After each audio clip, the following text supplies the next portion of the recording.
And என்ன lunch பண்ணியிருக்கேன்றதை பார்க்கலாமா? White rice வச்சுருக்கேன். இது காலையில் வச்சது, ஆனால் நிறையா இருந்ததுனால அதையே வச்சுக்கலான்ட்டு. இங்கே பார்த்தீங்கன்னா ரசம், தக்காளி போட்டு ரசம் வச்சுருக்கேன். ஸோ பாப்பாவுக்கு ரசம் தான் இன்னைக்கு கலக்கி கொடுத்துருந்தேன் ஸ்கூலுக்கு. ஓகே, இங்கே பார்த்தீங்கன்னா கொஞ்சோண்டு பொட்டேட்டோ இருக்குது, மூடி வச்சிடலாம். இது காலையில் பார்த்தீங்கன்னா பாப்பாவுக்கு கலர்னது போக மிச்ச ரைஸ். ஓகே, இங்கே பார்த்தீங்கன்னா சொரைக்காய் போட்டு கூட்டு வச்சுருக்கேன். ஒரு நிமிஷம் இருங்க, கரண்டி இருக்கு.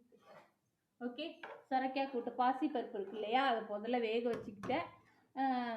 ஒரு தக்காளி, ஒரு வெங்காயம் நறுக்கிக்கோங்க. நறுக்கிக்கிட்டு ஆயில் ஊற்றிக்கிட்டு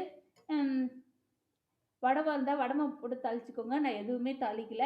வெங்காயம் தக்காளி போட்டு வதக்கிட்டு கருவேப்பிலையை போட்டுட்டு இந்த குட்டி குட்டியாக சுரக்காய் இருக்கு இல்லையா, அது குட்டியாக நறுக்கி வச்சுருந்தேன், அதையும் போட்டு வதக்கிக்கிட்டு மிளகாத்தூள், மல்லித்தூள், உப்பு போட்டுக்கிட்டு கொஞ்சமாக தண்ணி ஊற்றி வேக வச்சுக்கிட்டேன்.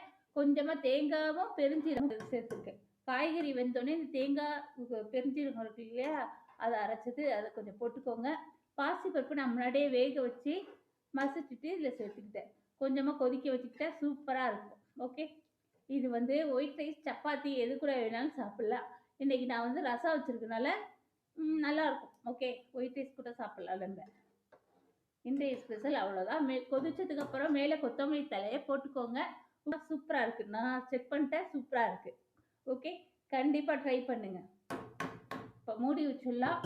லஞ்சு டைம் ஆச்சு. ஸோ சாப்பிட போகிறேன். பாய்.